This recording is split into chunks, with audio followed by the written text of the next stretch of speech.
Amis téléspectateurs d'ici et d'ailleurs, bonsoir et bienvenue sur ce plateau somptueux et spécial de jeunes femmes dynamiques. Nous serons durant toute la soirée avec de merveilleuses femmes. Comme j'ai l'habitude de le dire, elles ont un seul dénominateur en commun, elles sont dynamiques. ay femmes yoo xam ne yoon la tey ci soirée 24 décembre bi ñu ànd ak ñoom ndax ca ba ñuy tàmbale premier numéro jeune femme dynamique la ñu gëm ànd ak ñun ba tey jii ci 24 décembre bi donc dañuy àndandoo ak ñoom ñu defal ñu seen bilan 2019 wax ñu surtout lan mooy seen ay perspectives ci at mu bees bi nga xam ne moom la ñuy dëgmal waaye balaa ñoo commencé dañuy bàyyi rek ñetti femmes yi nga xam ne ñoo nekk sama wet ñu présenté wu ki si njëkk di sunu maman Aram naka nga def. maa ngi fi ça va bien maa ngi nuyu téléspectateurs yëpp di nuyu di leen sant di leen ñaanal yàlla année bii di ñëw moom mu gën a neex quoi maa ngi leen ñaanal yéen ñëpp quoi. Maman Aram, je tiens à le préciser, c'est la seule vulgarisatrice ici au Sénégal. Moom rek mooy jigéen bi nga xam ne fii ci réew mi moom mooy yëngu ci wàllum defar ak jaay pneu. ci wetam ñi ngi am madame Binat Seck naka nga def Binat. alhamdulilah bismillah asalaamaaleykum nuyu naa ñëpp di kontaan torop ci invitation nekk fii tey di remercier tamit monsieur le directeur. Mamadou Ibra Kane ak madame Kay di nuyu ñëpp ñi nga xamante ne ñi ngi ñuy seetaan au niveau du Sénégal et international merci beaucoup.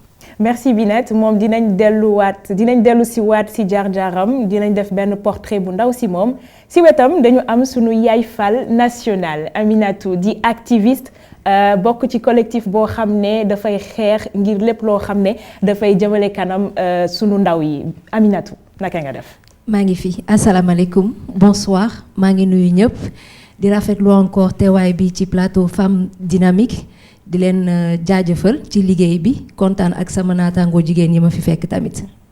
donc ci plateau bi ay femmes lañ fi àndal ay femmes entreprenantes ay femmes dynamiques waaye dañuy boole utile ak agréable dañuy am ay xeetu baax damay tourner si sunu artiste chanteuse Chadia naka nga def. maa ngi fi rek maa ngi nuyu ñëpp ñi fi toog di kontaan trop ci ñëw fii ci télé bi di nuyu ñëpp ñi ñuy seetaan. Chadia bokk nga ci révélation mën naa ne 2019 bi waaye dañu bëgg rek nga may ñu quelques notes ak sa guitare ñu nuyoo ko téléspectateurs yi. d'accord maa ngi leen di may son bi nga xam ne ci jigéen lay wax ñi nga xamante ne toujours ñu ngi nekk ci waar bi di liggéey donc may naa leen ko yéen ñëpp.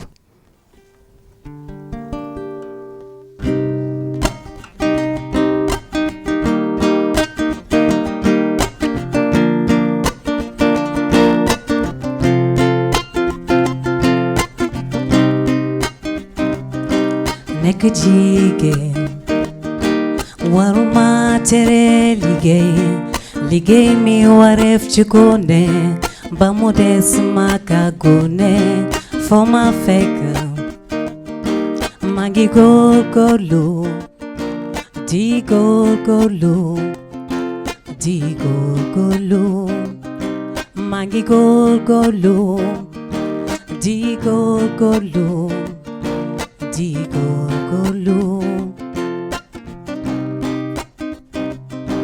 nekk jigéen waruma tere liggéey mi wareef ci ku ne ba mu des maka gune foo ma fekk maa ngi tëstësi di tëstësi dinaa ñefe wareef la nañu ñefe wareef la dinaa ñefe wareef la nañu ñefe wareef la aduna si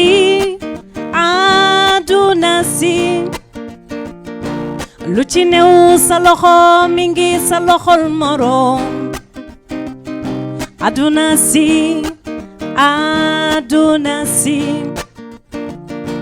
lu ci new sa loxo mi ngi sa loxol moroom maa ngi liggéey bëgg di mali sama bopp di ñeefe bëgg jàppali samay mbokka manuma laaj man bala di si boru jaay sama ngor yàlla bëggul lu mel noonu manuma laaj man bala di si boru jaay sama ngor yàlla bëggul lu mel noonu li nga bëgg manula fileeg sonnuloo waaw waaw jógal ñefe gëmal sa bopp yow mi waaw lele lele lele ñefe sa life bala muy naaje jógal liggéey bala muy weesoo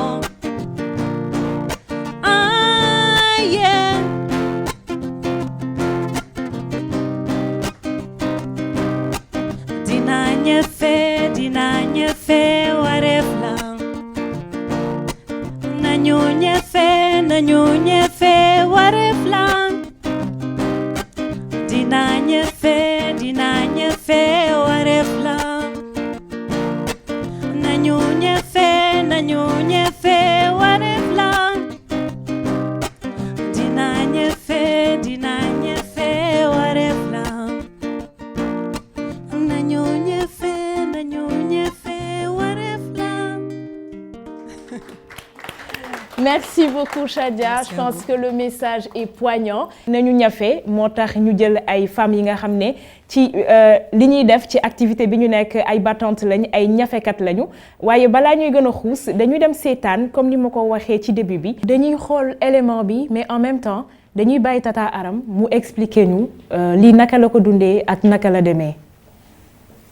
salaamaaleykum nu ma ko dundee métti na lool neexoon na lool mais temps yi daal moom métti na trop parce que sama borom ko dafa génn àdduna à 1 an et demi sama rak borom kër génn àdduna sama wujju sama xarit génn àdduna bàyyi ma xale yi ndaw 5 gos si laa doon daw di leen dundal di leen si jox ñuy lekk di leen fayal école dimanche passé lañ ma woo vers 1h30 du matin ne ma atelier bi tàkk na ma sant yàlla rek te xam ne ñeneen bakkeen mënoon a si xaj xam ne lii maa ko mën a liggéey waaye mënumaa liggéey may ñaan rek ku ma dimbali rek metti na lool fu dëgg yàlla parce que bañ tàll sama loxo waaw wala dem def leneen moo tax may ñafe waaw lii nag yàlla ma ko mayoon moo ma ko xañ waaw ku ma si dimbali rek laa bëgg parce que daal jigéen laa bëgguma def leneen ñafe sama life laa bëgg di ñafe te loolu laa dund pour toujours ñëpp si lañ ma xamee waaw metti na lool nag waaye damay sant yàlla rek bu ma ko jooy damay sant yàlla te xam ne borom karaw gu ñuul ñàkkul dara waaw maa ngi tàll sama loxo yëpp di tàll sama loxo président di tàll sama loxo Marème Faye metti na c'est dur parce que lii nii vraiment c'est dur commencement bi neexoon na mais mujj gu metti na waaw parce que ma yor xale yi ndaw ku ci gën a mag 12 ans la am moom ma waroon def comme yeneen jigéen ñi mais defuma ko mais dama gëm sama bopp di ñafal sama bopp un bon jour ñu ne ma tàkk na lii laa ci am te ku ma si dimbali ma jël waaw metti na trop si laa doon dundal sama waa kër si laay fay école si laay fay jàng si laay fay courant ndox yépp si laa ko doon fay waaye damay sant yàlla rek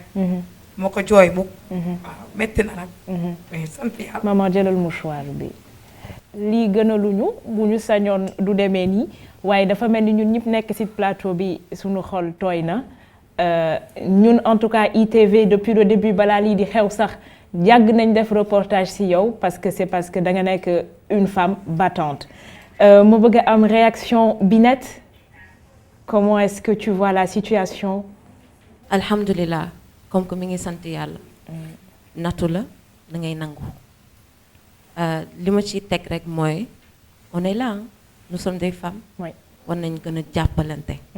dimbalante te yàlla rek a tax. mais du courage li ngay gis nii yëpp day mës a jeex. tourner la page incha allah yaakaar naa ne daal gis naa ne tamit dina dund leneen. lu ko dàq lu ko dàq incha allah. Aminatou, Mouna, Sophie. comme li mu wax rek sant yàlla ba ci bakkan rotule mais ak ni mu ko waxee képp ku nekk ci plateau bi sa xol tooy na parce que nga li mu jot a dund yëpp ñi mu ñàkk ñëpp ci famille am mais terewul mu takk ndigam di liggéey mais ci li mu doon suturluwu yàlla moo ko joxoon moo ko xañ tey metti na mais dañuy ànd di ko ñaanal ak luñ ci mën ak luñ ci mënul yëpp dinañ ko jéem a def parce que mooy li mu wax rek heure bi mënoon na ko fekk muy defi leneen wala mu koy dundee neneen mais ba mu jiitalee sant yàlla rek tax na man gëm naa ne yàlla dina ko may lu ëpp li mu amoon nii. waaw metti na torop nag ñu ngi koy bokk ak moom maman Aram ñu ngi bokk ak yow naqar bi mais comme li nga wax rek sant yàlla tamit. maman Aram bu weesoo yow mi nekkoon ci atelier bi ñaata nit nga doon employé.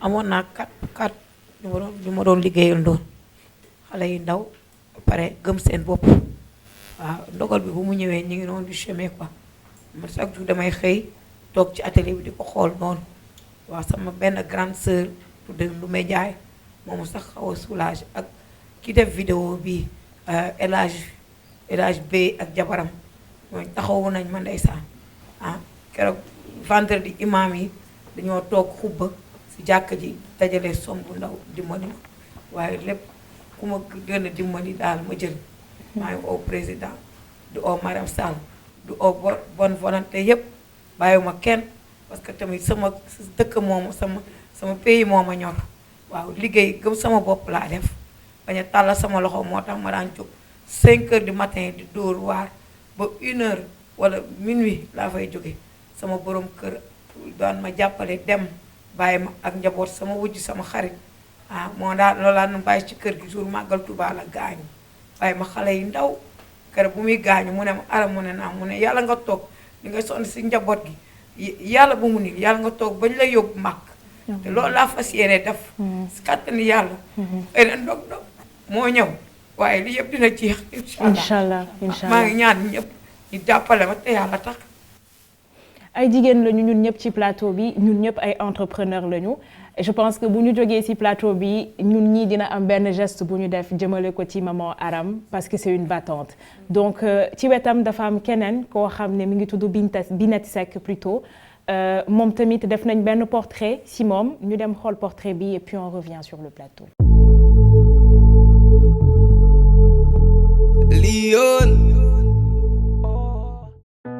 Peu de femmes, dans le domaine de la technologie, ont emprunté un chemin plus improbable pour se rendre à l'Académie royale suédoise des sciences de l'ingénierie, IVA. Binet Seck, née en 1981 et a partiellement grandi à Stockholm, Paris et à Dakar, aux côtés de ses parents ayant une formation universitaire. Elle a travaillé près de 12 ans dans l'ingénierie et le développement des compétences et 5 ans dans l'industrie des télécommunications.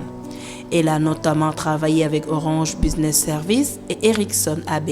Récemment, Binet a été récompensée comme l'une des 33 meilleures femmes leaders dans le domaine des technologies et de l'innovation en Suède. Et cette reconnaissance a reçu une couverture dans 29 pays francophones et une audience de 300 millions de personnes. Elle est également fière d'être membre du conseil d'administration de Brandpool Sweden, AB. Au service de jeunes brillants à l'esprit unique, elle est également une éminente conseillère d'affaires pour Kene Technology, la première société de jeux en Éthiopie. Elle est également partenaire des relations internationales d'ICOG et Nyon Ken Code, fondée par Miss Bethlehem Desi. Binet est basée à Stockholm, conseil des tech entreprises dans diverses capitales où elle se rend tout au long de l'année à Addis Abeba, Dakar, Shanghai et j'en passe. En outre, Binet est expérimenté dans l'examen, l'évaluation et le coaching des comportements que les individus adoptent dans la matérialisation d'une mission, d'une vision, d'une tâche ou d'un projet et les motivations qui les animent. Elle est experte dans la gestion de projets, polyglotte, grande connaisseuse des mouvements culturels et humains. Binet Seck a par ailleurs une passion et une expertise pour la gestion des exportations, notamment en ayant assuré l'introduction, la mise en œuvre et la mise à l'échelle de produits et services sur le marché asiatique, Chine, Malaisie et Inde. Aujourd'hui, JFD a le plaisir de recevoir Bint Seck.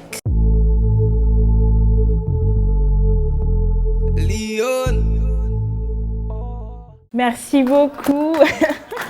Merci beaucoup Ndeye Marème pour ce portrait assez riche de Binet Seck. Donc JFD a l'honneur d'avoir sur ce plateau l'une des 33 femmes leaders dans le milieu de la technologie. Binet, c'est quoi ta réaction après ce portrait? Salam alaikum, di nuyuwaat ñëpp di lay remercier surtout. Merci beaucoup portrait bi moom machallah rafet na trop maa ngi koy rafetlu bu baax a baax. di ci sant yàlla rek. Binet biñ la joxee distinction boobu lan nga ressentir? li ma njëkk a ressentir li ma njëkk a xalaat mooy sama jaar-jaaru parents parce que double identité laa am. Sénégalaise la doomu sénégalaise la seen sœur la hein mais surtout Suède laa juddoo mais taxul ma fàtte fi ma jógee bi ma nekkee Suède ma ànd ak samay parents ci domaine bu nekk te sama papa surtout moom xam nga du mës a jóg ci ay waxu Sénégal développement au Sénégal donc loolu moo tax bi ma jotee information bi sax dama bëgg te xam ne ñun ñëpp a ko bokk. li moom c'est vraiment un prix pour nous. ñun ñëpp ñoo ko bokk. waaw tey jii ci secteur d'activité bi nga nekk ci jigéen nga am ci jaar-jaar yan difficulté nga ci rencontrer en tant que jigéen tey. en fait boo nekkee ci secteur technologie je suis souvent la seule femme, mais surtout la seule femme noire. T'es basée à Stockholm, Suède, mais fu ne laay liggéeyee. Mais li may gis mooy technologie góor ñu ñoo ko moom instant bi. jigéen ñi bariwuñu, mais surtout les jeunes femmes yoo xamante ne technologie intéressé na leen. donc da ngay jéem a fàttali rek fi nga jógee. ba pare am say valeurs ak say role model man bien que Suède la dëkk et tout ça mais je suis sénégalaise te man samay role model mooy sama maam samay maam sax laa war a wax sama maam ki jur sama yaay ak sama maam ki juroon sama papa ci ñoom laa gis dignité leadership persévérance vraiment benn leadership boo xamante ne jigéen sénégalaise rek moo ko mën a am. donc loolu su nekkee ci yow te nga gëm ko mën nga dem am benn problème. bien que les femmes sont xam nga bariwuñu et tout ça sur le domaine de technologie mais loolu du problème. loolu pourtant lu ñuy liggéey pour dañ ci war a liggéey pour wut solution. voilà. comme quoi que boo xamee fi nga jógee. xam fi nga jëm doo sonn te lu bari it du la sonal nga nekk ci milieu technologie ki nga dendal Aminatou sunu yaay Fall national bi comme ni ñu koy woowee di activiste moom tamit di def lépp pour que xale yi mën a nekk en sécurité te souvent bu ñu gisee jafe-jafe yi xale yi di jànkonteel muy góor muy jigéen ci technologie ci réseaux sociaux yi souvent lay jógee Aminatou lan nga ñu mën a wax ci loolu. Aminata dama lay gërëmaat. En fait donc man activiste ci social lay dox. donc maa ngi bokk ci collectif pour la protection de l'enfance. bu ñu créé ñu ngi juste ci 1 an di waaj a dugg suñu ñaareelu at.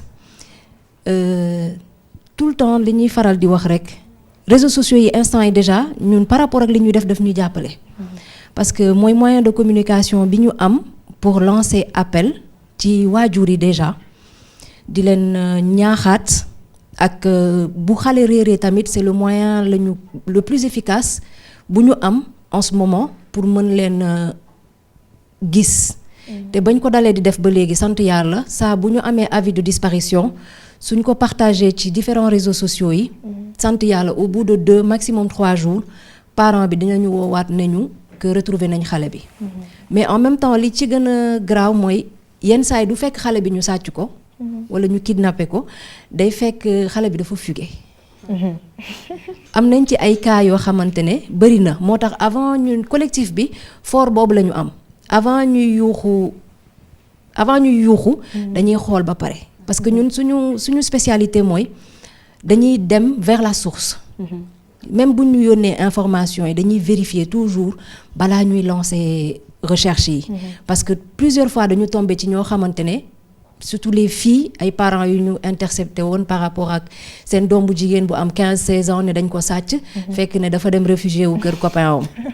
donc après on a compris que chaque fois information balaa nga koy jàllale da nga koy vérifier. yenn saa yi tamit da doon nekk ay xale yoo xamante ne dañ leen maltraité seen kër parents yi. ñu daw. donc bu ñu leen retrouver pour ñu delloo leen seen kër dafay xaw a metti. le temps nga leen di wax ngay lijjanti sax noo leen di delloowee ñu rëccaat la. y a tout ça mais ñun collectif bi li ñuy gën a xeex mooy xale yi ñuy sàcc di leen sacrifier maanaam di leen rey ñun loolu moo sos collectif bi. te loolu mu ngi juddu daaw ci ba ñu reyee bébé Fallou ci Rufisque. ci la ko nit ñi commencé naqarlu du ma ne sax bébé Fall d'abord Côte d'Ivoire la njëkk a xewee nit ñi mettitlu ko. ñu commencé di ci wax ba xëy mu dal ñu. parce que nit ñi dañ naan. feneen si rek lay mën a xewee dañuy tàmm di wax ne ci yeneen dëkk yi lay xewee ba mu xëy dal suñu kaw mu commencé di multiplier wu mais en même temps li nit ñi xamul mooy daf fi yàgg ndax avant c'était plus ci puune yi la daan gën a amee mais comme puune yi bëriwuñu te temps yooyu tamit technologie avancé wul woon internet amul woon ak yooyu donc nit ñi mënuñu si woon wax parce que man avant may dugg ci collectif bi man ci puune yi laa njëkkoon di yëngu. parce que dama nekkoon ak Makuja Keita. moom moo ma ci gën a dugal ba ma dem ba xam sax lan mooy puune. ñu commencé woon di def benn recensement mu tombé woon ak 2012 ci élection yi mais diggante bi ñuy def recensement bi ak fi campagne bi di jotee on en a perdu plus d'une vingtaine. ñoo xamante ne ci ay villages yu sori la ñu nekk mais suñu demee suñu woowee bu ñu ñëwee lan lañ ñuy wax. benn 4x4 bu weex moo fi dugg wala bu ñuul vitre teintée mais amul plaque ñoo dugg rek ak allure boo xamante ne dañuy këf xale yi rek daw.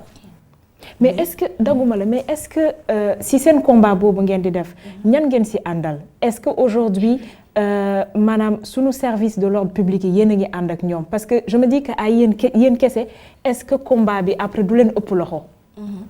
déjà ba ñu defee ren anniversaire bi 1 an yi dañu ne woon du ñu defati marche parce que.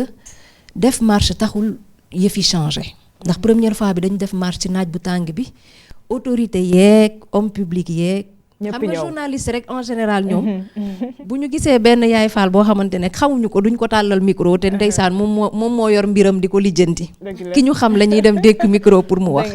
donc ci 1 an yi ñu ne kon du ñu def conférence du ñu def marche dañuy def conférence de presse. te ba ñu defee conférence de presse. on avait 13 victimes yu ñu recensé woon du dernier cas bi moo doon xale bi ñu fekk bi ñu retrouvé Malika. te ñu ne woon boutiquier bi moo ko rey. ñoom ñëpp seen famille yi dañu ñëwoon. donc ba ñuy def témoignage bi lan lañ ñu wax seen dossier yi ba léegi mu ngi ci tiroir yi.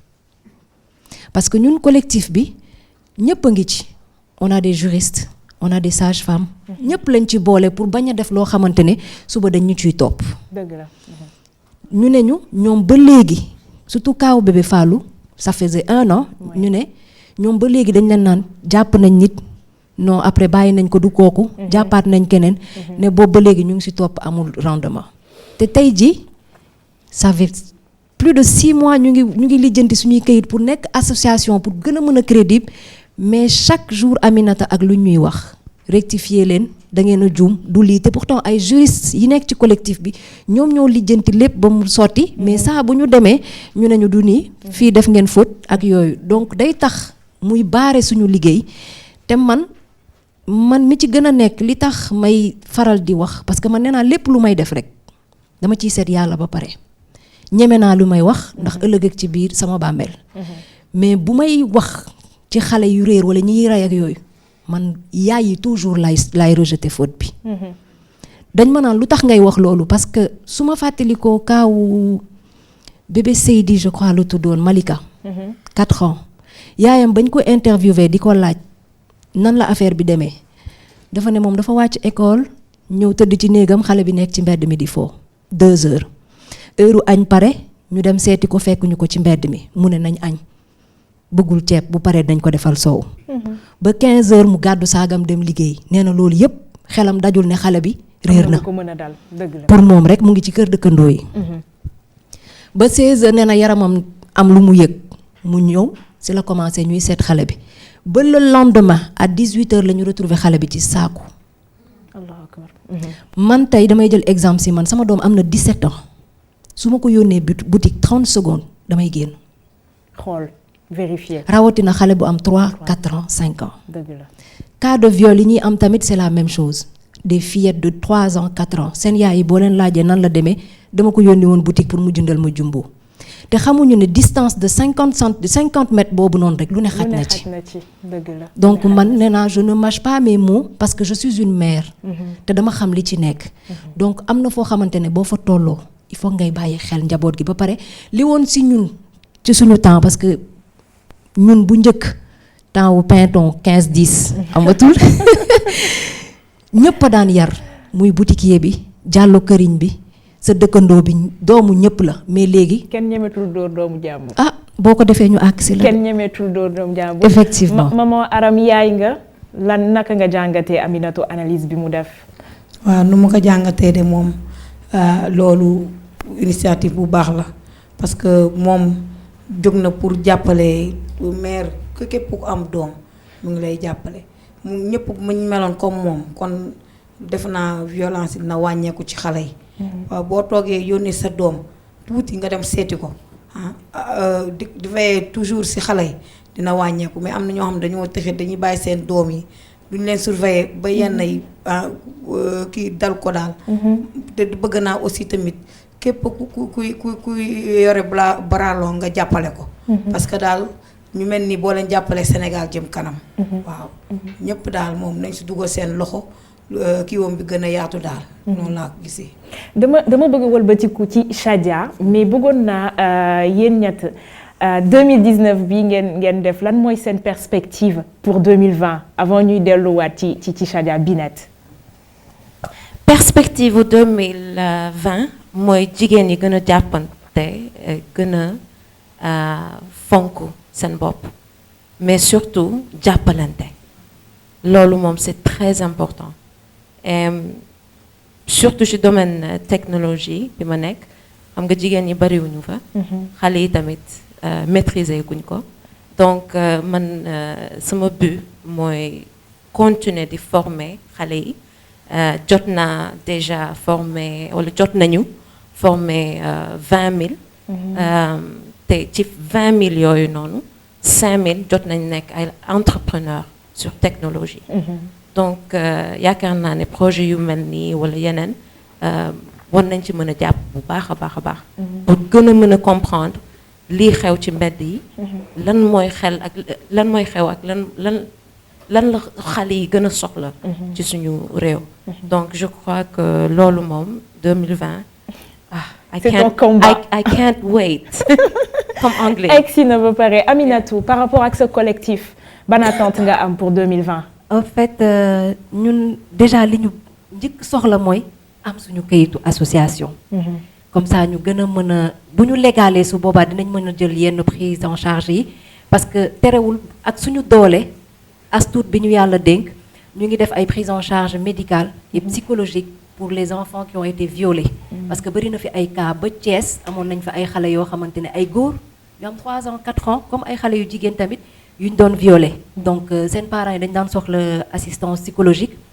donc yooyu yëpp ñun ñoo ko doon jëlal suñu bopp en charge te xam naa ne ci 2019 bi bu ñu yàlla 2020 bi ñu jëm bu ñu yàlla dimbalee ba ñu am suñu kayit su boobaa dinañ gën a mën a def yeneen mbir yu gën a kawe xëy na tamit gën a mën a sensibiliser parents yi ak xëy na tamit ñi nekk ci suuf di def yenn galgal yi tamit dinañ mën a jóg ci ñoom tamit. dinañu tasewaat 2020 sur un autre plateau et je pense que tous les problèmes seront résolus. Maman Aram, sa perspective sa bëgg-bëgg ci 2020 bi. sama bëgg-bëgg bi mooy daal ma sama atelier taxawaat ba pare sama employé aussi ñu nekkaat. ba pare jigéen ñëpp dama bëgg ñu góorgóorlu am jom am fulla am fayda bañ a tàll seen loxo parce que tamit kër ñaara ko yor bu taxaw rek nga ne góor na la jox dama bëgg jigéen ñëpp ñu gëm seen bopp liggéey te xam ne gouvernement mënul may kenn il faut yow nga gëm sa bopp luy ñëw fekk la fa quoi man loolu laa gis jigéen daal moom day gëm boppam man daal loolu laa di ñaan 2020 bii na ñëpp a taxaw góorgóoru ñafe te yàlla tax te bañ tàll seen loxo bañ a tamit def lu neexul yàlla. na ñëpp gëm sa bopp man daal loolu laa gis te ngeen ñaan ma sama liggéey taxawaat. daal jëm kanam loolu la. yàlla mën na ko yàlla dina ko def maman Aram ñaari loxoy takk tubéy ñaari loxoy takk sër Chadia damay wëlbatiku waat si yow nga wax ñu tuuti rek comme ni ma ko waxee révélation nga ci 2019 bi ak benn son bu tudd Jege ma mais balaa ñuy ñëw ci son bi sa parcours un peu say difficultés en tant que femme si métier bi. waaw di sant yàlla rek déjà Chadia ñëpp ci Jege ma lañ ko xamee mais commencé na avant Jege ma génne naa premier son bu tudd nañu booloo donc 3 ans après ci laa génnee Jege ma te ba léegi mooy li ma wax rek toujours liggéey moo am solo bëgg naa li may def gëm naa ko musique jaar naa ci lu métti ba léegi maa ngi ci mais sama gëm-gëm moo ma yóbbu fii te dina ma fa gën a yóbbu incha allah. dañu am beneen artiste boo xam ne day ñëw ci kanam. donc yow du ñu tàggatoo ak yow mais bu fekkee mën nga ñu mayaat leneen ñu féexal xol yi ndax maman Aram tooyal na xol yi ñu féexal xol yi boo ñu mënee mayaat leneen.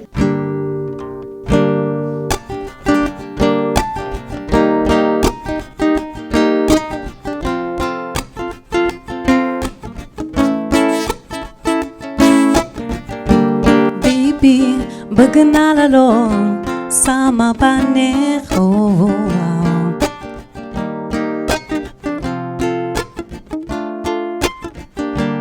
kay fii ma wan la ni ma la nobee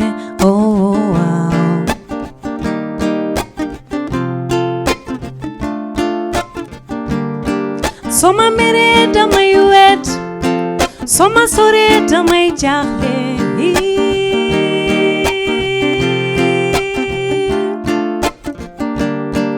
You are my only one, my lover, yeah.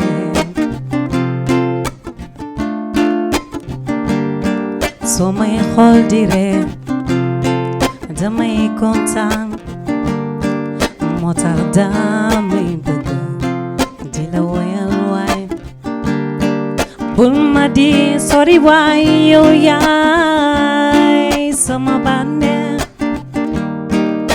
may bégal bul ma di sori waay yow yaay sama bànneex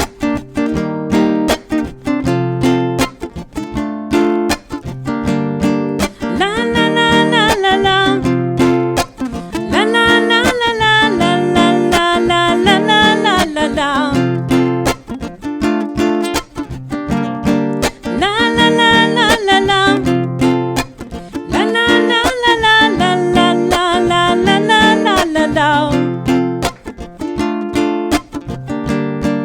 Baby kaay nga ñaan si ma ñu may ma la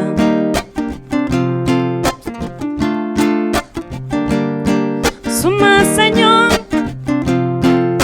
suma sañoon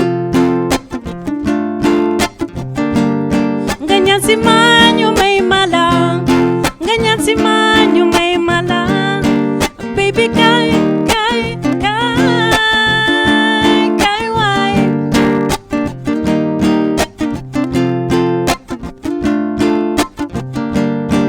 bul ma di sori waay yow yaay sama bànneex de may bégal de may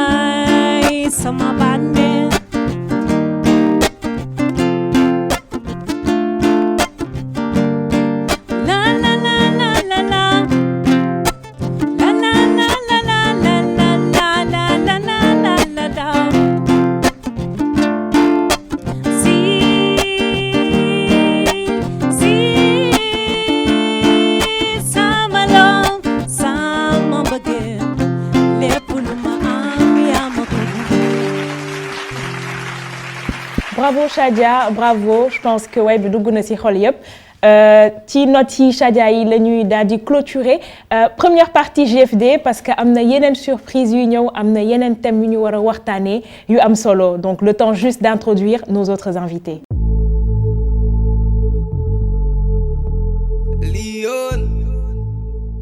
Amis téléspectateurs ba tey ñu ngi ànd ak yéen ci sunu soirée spéciale 24 décembre fii ci ITV la télé d'ici et d'ailleurs am na ay lingeer yu wàcc léegi yeneen lingeer yéegaat ci sunu plateau mais avant ñu jàll ci sunu lingeer yi on va se tourner vers Mounaya. Mounaya, bonsoir. Bonsoir. Comment ça se passe la soirée? Ça va, super. Mounaya, on va te laisser nous proposer quelques notes de musique histoire d'animer la salle.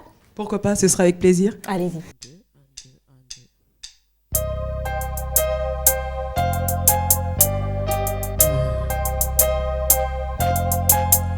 Tu t'engueulèches.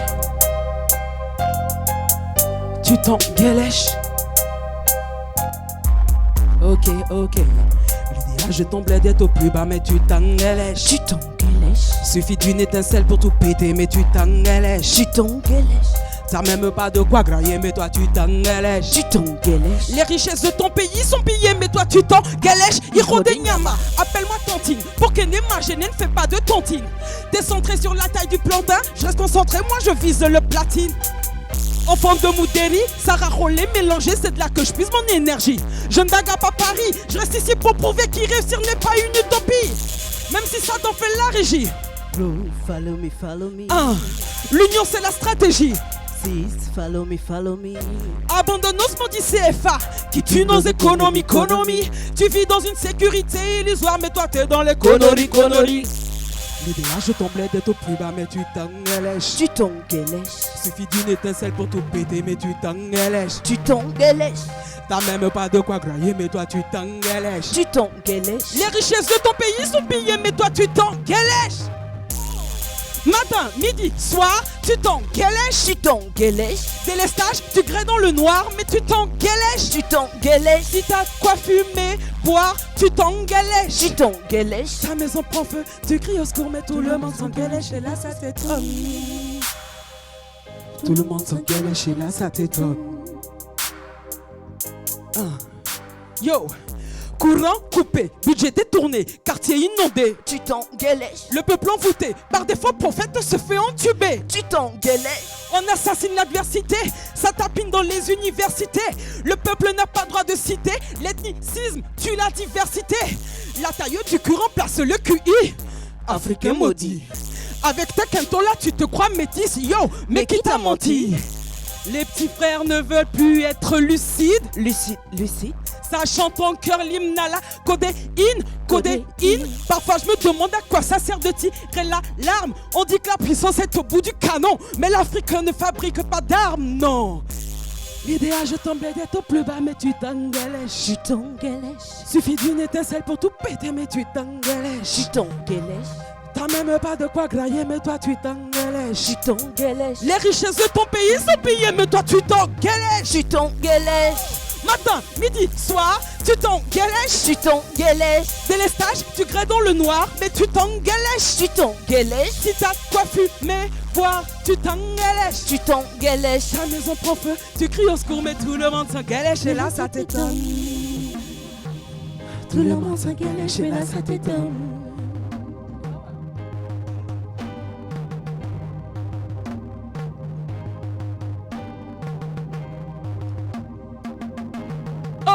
Ok. Matin, midi, soir, tu t'engueulèches. Délestage, tu grès dans le noir, mais tu t'engueulèches. Si t'as quoi fumer et boire, tu t'engueulèches. Ta maison prend feu, tu cries au secours, mais tout le monde s'engueulèche et là ça t'étonne. Matin, midi, soir, tu t'engueulèches.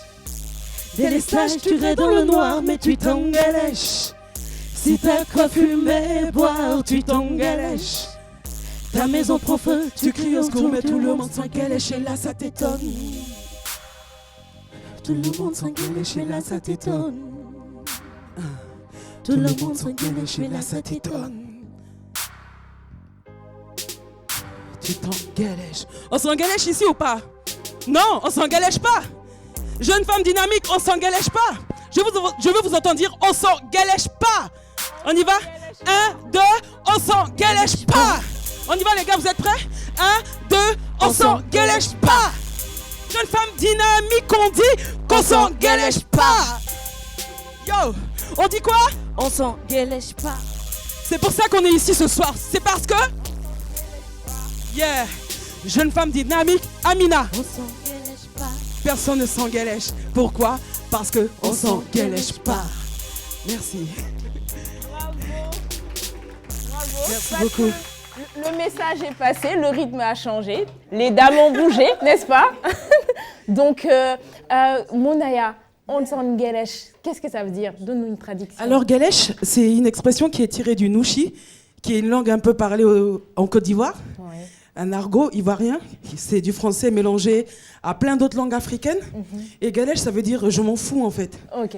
Et c'est une manière de dire qu'on est trop dans le superficiel. Oui. On suit toutes les tendances lancées par les réseaux sociaux et des choses qui sont parfois inutiles et qui ne sont pas adaptées au développement qu'on recherche pour nos sociétés. Effectivement. Voilà, et c'est ça, c'est Le de dire problème que de voilà, l'Afrique. ça va de mal en pis, mais toi tu t'engalèches parce que voilà, c'est génération Jumbo quoi. Ils sont gros, mais pardonne-moi, il n'y a pas beaucoup de fonds.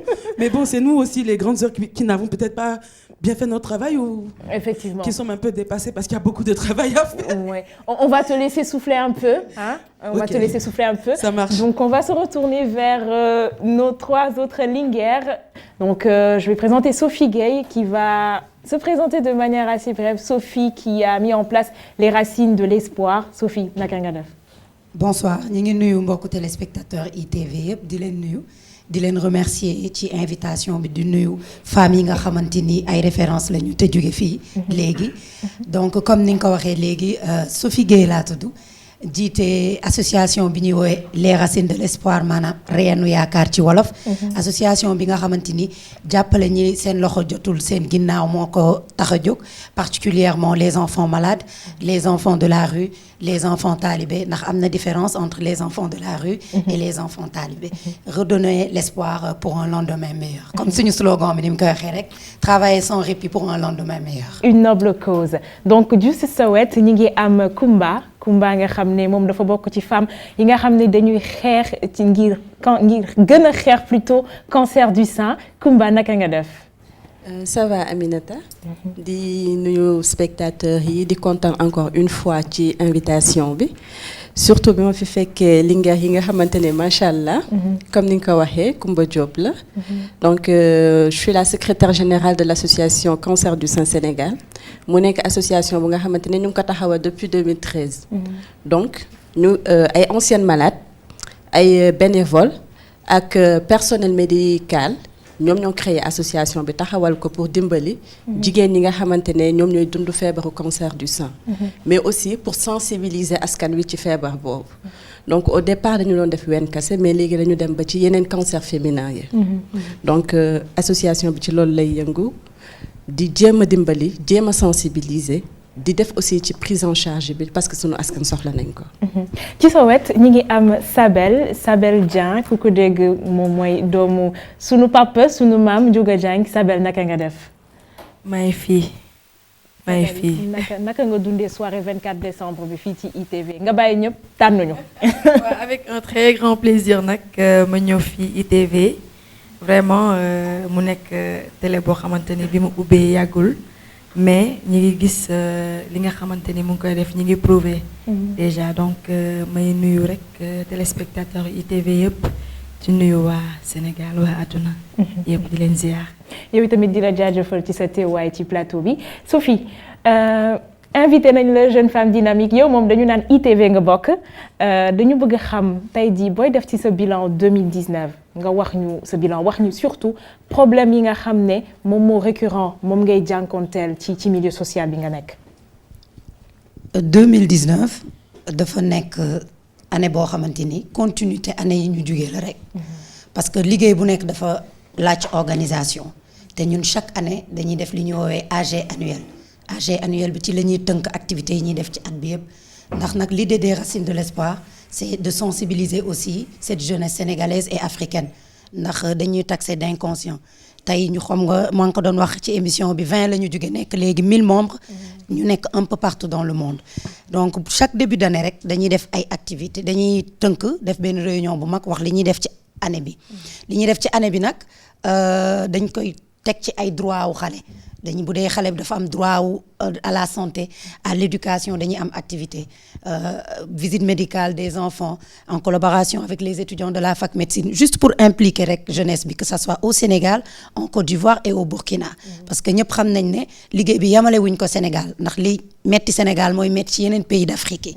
dañu bëggoon nekk modèle pour cette jeunesse africaine te mi ngi law ndax ñi ngi Mauritanie ñi ngi ci dëkk yëpp ñëpp nag dañuy def droit à la santé visite boobu dañ koy def Sénégal def ko fépp dañuy def déjeuner pour tous parce que xale yi lekk yi ñuy lekk suñu kër yi les enfants de la rue les enfants talibés balaa nga leen mën a defal dara seen pot rek mu jaxasoo et c'est des enfants yi am envie lekk ceeb yu neex yi ngeen di togg seen kër yi donc dañuy am activité bu ñuy déjeuner pour tous mu nekk une année vraiment bu neex parce que wax naa ko léegi 2013 ba fii dañ daan yemale Sénégal léegi da ngay toog di dégg rajo yi Côte d'Ivoire Burkina les enfants disent on veut que les racines de l'espoir reviennent l'année prochaine muy ne ñi ngi ci mis à part cela la maison de l'espoir gros œuvre yi pare na ñi ngi ci second œuvre yi ndax dañu ñëw fekk fi la lutte ci mendicité fekk fi nit ñi di xaarante ñun ñu ne nag comme dafa am xale yoo xam ne dañu nekk suñu charge depuis xaar bi yàgg na mënatul ne dañ leen tabaxal un centre boo xamante ni jeunesse sénégalaise bi jeunesse africaine bi ñoo koy tabax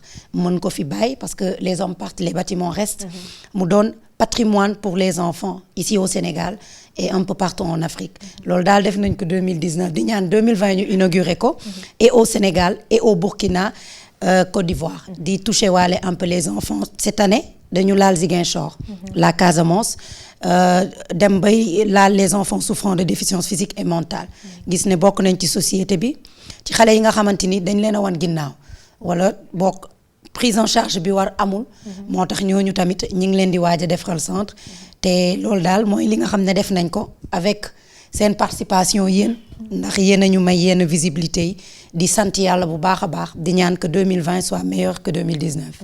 tey jii Sophie da ngeen ne da ngeen dem ba benn stade boo xam ne mënatu leen toog xaar ci li ngay yëngu wala boog ci li ngeen di yëngu yow ak ñi nga àndal ñan ñoo leen si jàppale est-ce que su ma nee ñan je pointe du doigt l'État est-ce que l'État a mis la main à la pâte?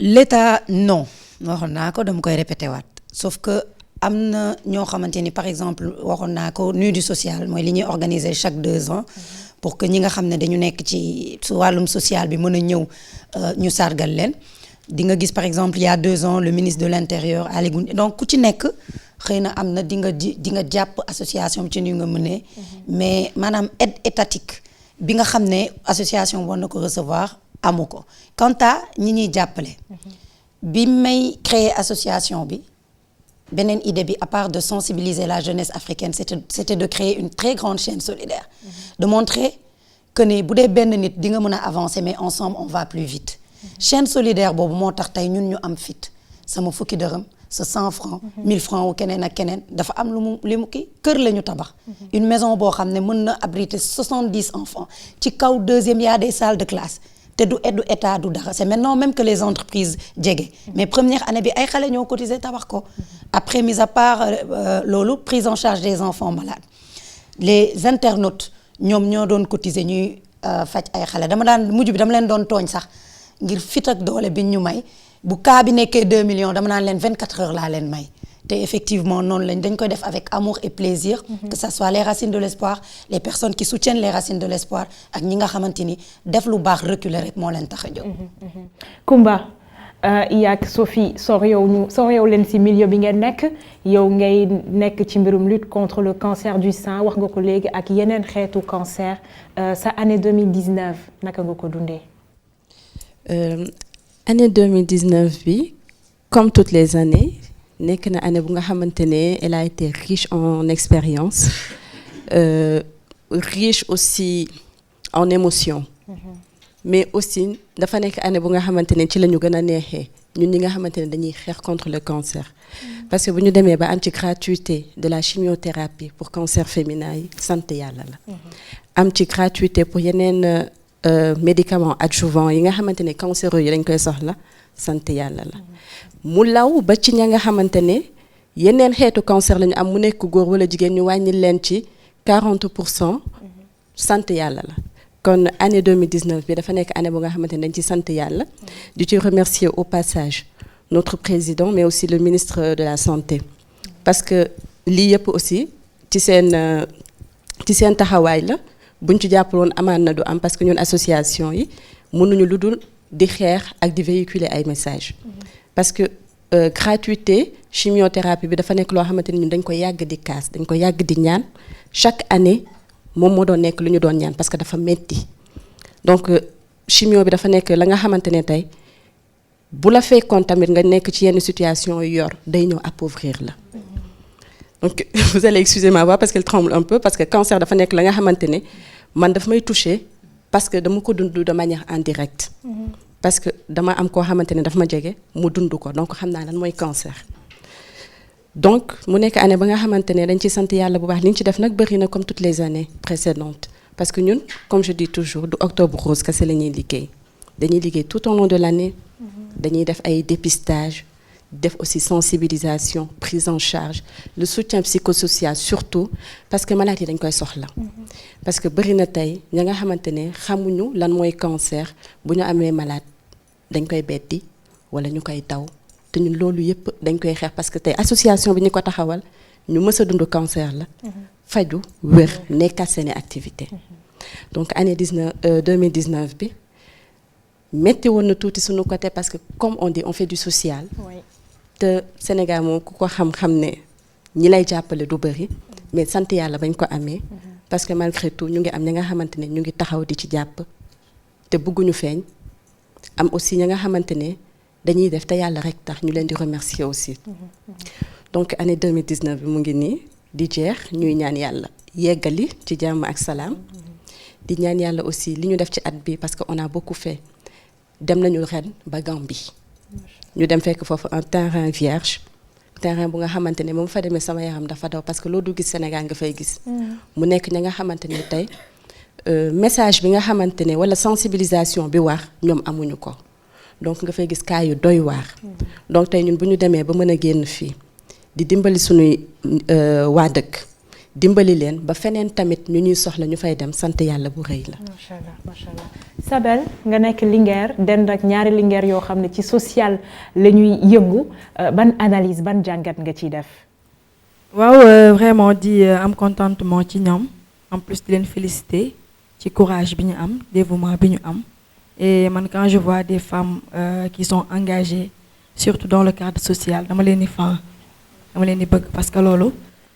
nee naa boroom xol bu rafet rek moo ko mën a def et c'est très important pour les jeunes aussi donc man dama sensible ci côté boobu noonu déjà man ku sawar di yëngu ci wàllu social la donc am na quelques maisons yoo xamante ni parfois dañuy dem di leen seeti di leen xooli récemment rek am na ci benn bu ñu jaaroon donc ñi ngi aussi bokk na aussi suñu ay projet pour def social bokk na suñu ay projet 2020 parce que ñu ngi ciy liggéey man ak sama staff sama manager sama staff ñu ngi ciy liggéey bu baax a baax a baax donc ma leen di encourager rek ci li ñu nekk parce que tey jii comme kii tey ci li muy yëngu cancer bi muy yëngu tey jii ah vraiment nee naa dund gu sotteegu lu nekk xaj na ci ñaanuñu ko yàlla mais lépp lu ñu fi wax rek jombul kenn donc ñun ñëpp dañuy dund nii di dem rek mais xamuñu suñu ëllëg ñële aussi ñi nga xamante ne ñi ngi yëngu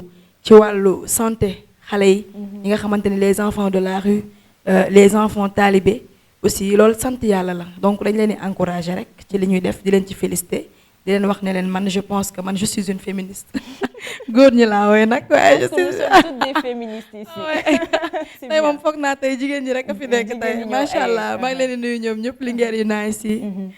Après mes trois Linguère Sabel Koumba ak Sophie je vais me retourner vers Mounaya. Mounaya, elle a fait bouger la salle tout à l'heure. Mounaya, on aimerait que tu nous fasses un petit résumé de ta carrière musicale en 2019. En 2019, Waouh, alors si je dois résumer ça, on dira que c'est avec ma major, Sony Music. On a un peu tourné partout. On a fait une tournée médiatique lors de la sortie de mon EP le 13 septembre 2019.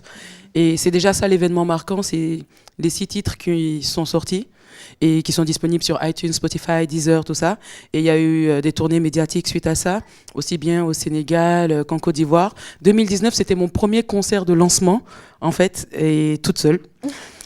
On va dire dans une vraie salle de concert. Parce que je parle au Sénégal, d'habitude ailleurs c'est autre chose, mais au Sénégal c'était la première fois et c'était à l'Institut français ici. Et ça m'a permis de jauger ma fanbase, de jauger ma cote et aussi toujours mon live et comment les gens perçoivent ma musique et mon message. Et 2019 c'est plein de consécrations, c'est aussi un prix du ministère de la Culture, de la Direction des Arts et de la Culture et surtout de la cellule genre en tant que femme leader et pour service rendu aux cultures urbaines. Et 2019 c'est wow. C'est ça, c'est côté carrière, c'est ça, c'est il y a beaucoup de choses.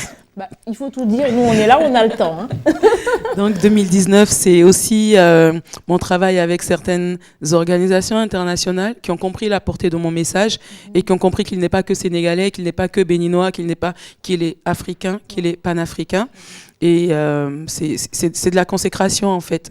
Et c'est aussi les 2 singles que j'ai sortis en fin 2018, Qui et Il est temps, qui ont continué de faire leur parcours et de faire parler de ma musique. 2019, si tu veux, c'est une superbe rencontre avec Claudie Siard qui m'a fait « Waouh, t'es impressionnant ». J'ai fait « Attention ».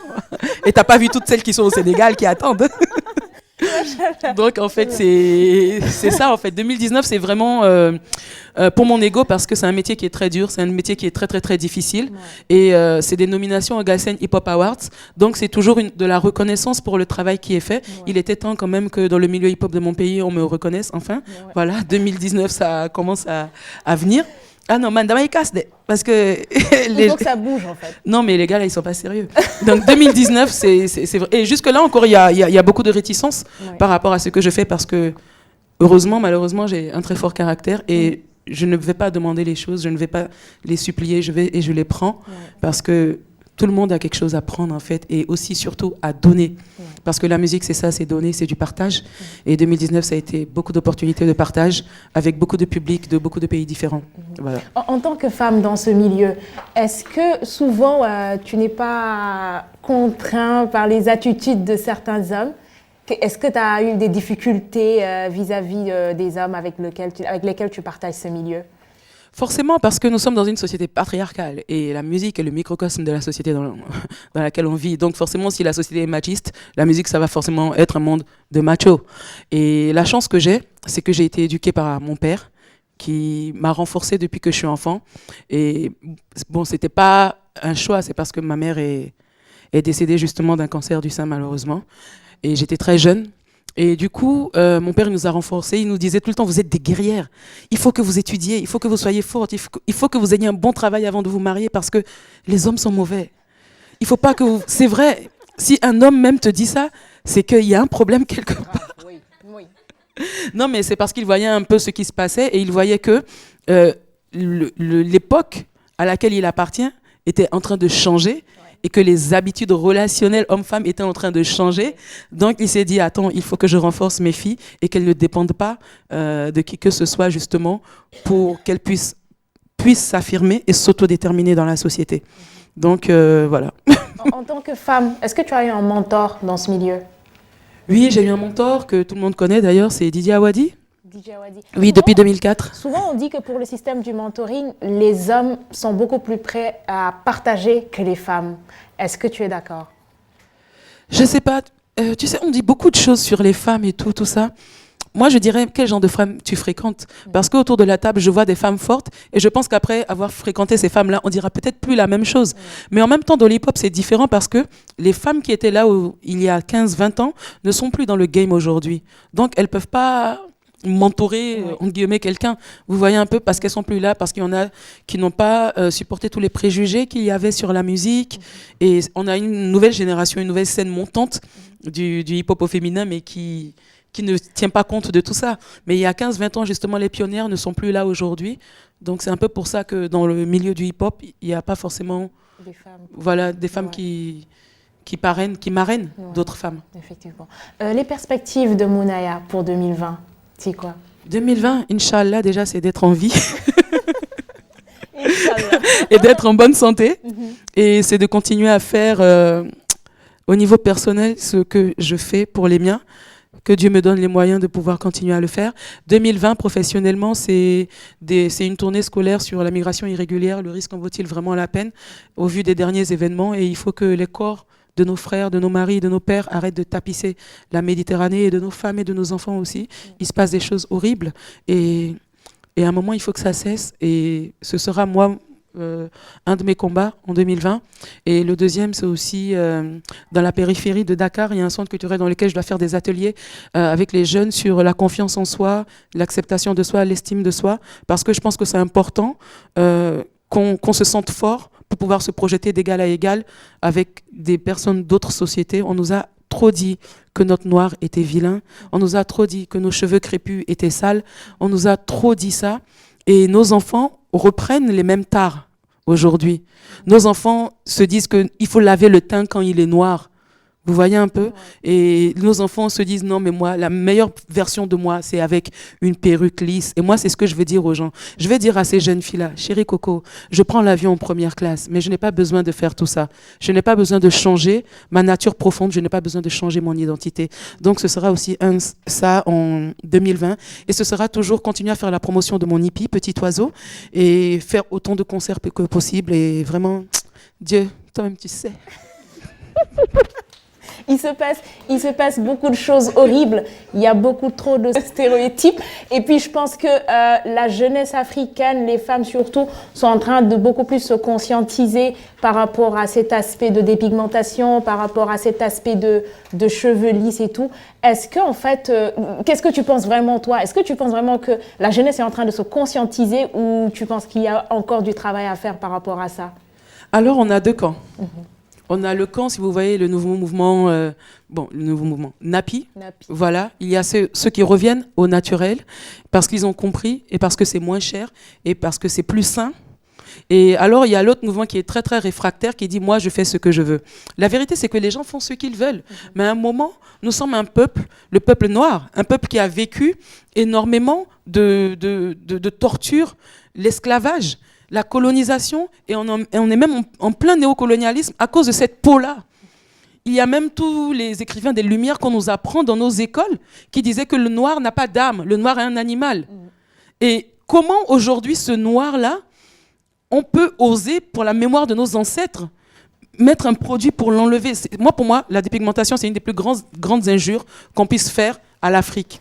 Et malheureusement, dans notre pays, le Sénégal, les dernières statistiques montrent que c'est 62%, j'ai entendu 75%, et maintenant j'ai vu 62% de femmes qui se dépigmentent la peau. Mes sœurs, s'il vous plaît, arrêtons d'insulter les souffrances de nos frères. Il y a eu la traite arabo-musulmane, il y a eu la traite occidentale, et on n'a pas le droit de faire ça. On n'a pas le droit de faire ça. Je pense qu'on a tous compris le message. Nous n'avons pas le droit de changer notre peau parce que pour Mounaya, c'est une insulte et je pense qu'elle n'a pas tort. Donc, on va passer à la troisième partie. Mais Mounaya, ne bouge pas, il faut rester avec nous parce que je pense que Mounaya, Shadia et Isabelle vont nous concocter un petit cocktail tout à l'heure. Et on va passer à la troisième partie. On va juste accueillir nos 3 autres linguères sur le plateau.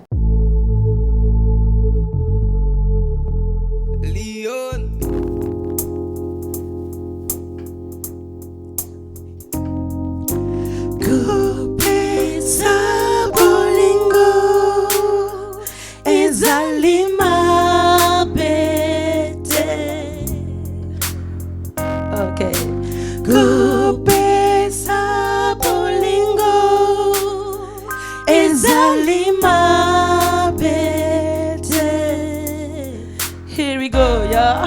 Oh. Pesa bolingo, mikolo nyoso oko pesa bolingo. Pesa bolingo, mikolo nyoso oko pesa bolingo. Donner de l'amour, autant que faire se peut en donner tous les jours. Donner de l'amour tous les jours. Parce qu'on érige des barrières au lieu de bâtir des ponts. On préfère jeter la pierre plutôt que de poser des briques. On se juge au lieu d'apprendre à se connaître. On dessine des frontières quand on peut taper les routes. Prisonnier de nos doutes, de l'inconnu qu'on redoute. Le moi-je est plus important que le nous. Pesa bolingo, je vous pardonne, donnez à gogo. Hey, que tu le veuilles ou pas, on se ressemble mais on ne s'assemble pas. Qu'on ne se le cache pas, on se regarde mais on ne se voit pas. On se parle mais on ne s'entend pas. Même quand on s'entend, on ne s'écoute pas. Quand on se touche, on ne se sent pas. Pesa bolingo, pesa bolingo, mi colonioso oko pesa bolingo, pesa bolingo, mi colonioso oko pesa bolingo, donner de l'amour, autant que faire se peut en donner tous les jours, donner de l'amour. Tous les jours. Parce qu'on est tous dans l'engrenage du paraître et de l'avoir. Le pouvoir de l'amour est déchu par l'amour du pouvoir. Ça va de mal en pis depuis le début de ce millénaire. On fabrique autant de guerres et de désastres que le millionnaire. Pesa bolingo, juste de l'amour, je vous en demande pas trop. Avoir les bonnes pensées, les bons gestes et bons mots. Valoriser autrui et ranger son ego. Basse te dit que le monde part en choupa.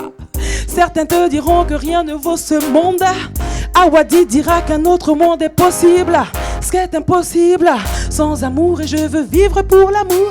Donner de l'amour, me droguer à l'amour, me shooter à l'amour, et je veux sniffer de l'amour, me piquer, me droguer à l'amour. Pesa bolingo, pesa bolingo, mi colonioso oko, oko, pesa bolingo, mi colonioso oko, pesa bolingo, donner de l'amour, autant que faire se peut en donner tous les jours, donner de l'amour, tous les jours. Hey.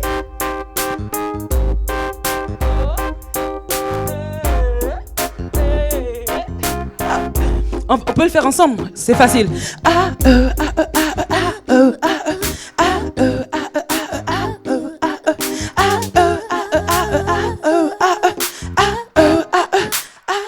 Seul.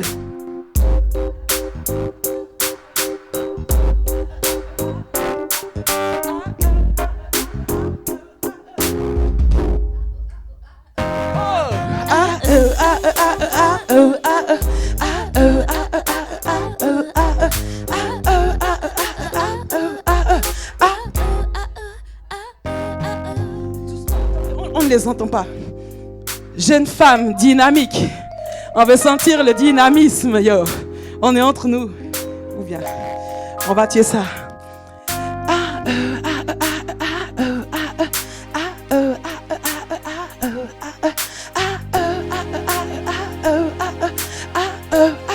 Je vous laisse avec le monde, on y va.